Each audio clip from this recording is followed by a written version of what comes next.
ಸ್ನೇಹಿತರೆ, ಈ ಸ್ಥಳ ಭೀಮನಕೊಳ್ಳ, ಶ್ರೀಶೈಲಂ ನಲ್ಲಮಲ್ಲ ಬೆಟ್ಟ, ಶ್ರೀಶೈಲಂ ಭೀಮನಕೊಳ್ಳ. ಈ ಭೀಮನಕೊಳ್ಳದಲ್ಲಿ ಒಂದು ಪ್ರತೀತಿ ಇದೆ.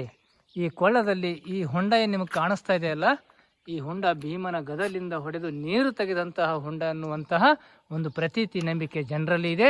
ಇದನ್ನು ಭೀಮನಕೊಳ್ಳ ಅಂತ ಅನಿಸುತ್ತೆ. ಭಾಳಷ್ಟು ಜನ ಈ ಸ್ಥಳವನ್ನು ನೋಡಲಿಕ್ಕಿಲ್ಲ. ಇದು ಒಂಥರ ಸುದೈವ ಅಂತಕ್ಕಂಥದ್ದು, ಒಂದು ಪವಿತ್ರವಾದಂತಹ ಸ್ಥಳ.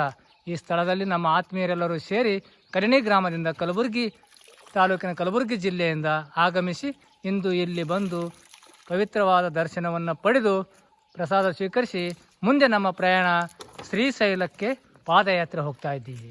ಹಾಗಾಗಿ ನಾವು ಪ್ರತಿ ವರ್ಷ ಸುಮಾರು 20 ವರ್ಷಗಳ ಸುಮಾರಿನಿಂದ ನಾವಿಲ್ಲಿಗೆ ಈ ಸ್ಥಳಗಳಿಗೆ ಬರ್ತಾ ಇದ್ದೀವಿ. ಶ್ರೀಶೈಲ ಪಾದಯಾತ್ರೆ ಮಾಡ್ತಾ ಇದ್ದೀವಿ. 100, 150, 200, 300 ಜನ ಭಕ್ತಾದಿಗಳು ನಮ್ಮ ಗ್ರಾಮದಿಂದಲೇ ನಾವು ಪ್ರತಿ ವರ್ಷ ಬರ್ತಾ ಇದ್ದೀವಿ. ಹಾಗಾಗಿ ಇಂತಹ ಸ್ಥಳವನ್ನು ತಾವು ಕಣ್ತುಂಬ ನೋಡಿ ಆ ಪವಿತ್ರ ಸ್ಥಳದ ದರ್ಶನವನ್ನು ಪಡೆದುಕೊಂಡು ಪುನೀತರಾಗಬೇಕೆಂದು ತಮ್ಮಲ್ಲಿ ಜನ ಕಲ್ಯಾಣದ ವತಿಯಿಂದ ಕಳಕಳಿಯ ವಿನಂತಿ. ನಮಸ್ಕಾರ, ಧನ್ಯವಾದ.